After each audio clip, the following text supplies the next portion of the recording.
Magandang araw sa lahat, lalong-lalo na sa solid fans at sa mga taga-subaybay ng ating Lizken couple. Na-miss nyo na ba talaga si Enrique Hill at Liza Soberano na makikita sa big screen?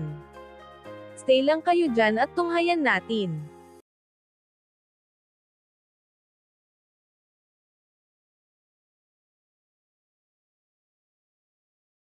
Heto na nga, excited na ang lahat na abangan silang dalawa na makita sa big screen. Finally may movie na ang dalawa.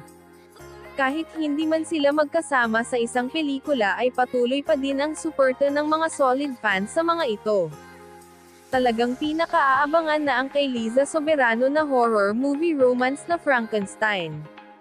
At ang kay Enrique Hill naman na I Am Not Big Bird na kamakailan lang nilabas nila ang teaser nito at umani ng paghanga ng mga netizens sa aktor. To all solid supporters ng Lizken, mabuhay po tayong lahat. Keep tune in lang sa ating YouTube channel para updated kayo sa mga video na ilalabas natin. God bless.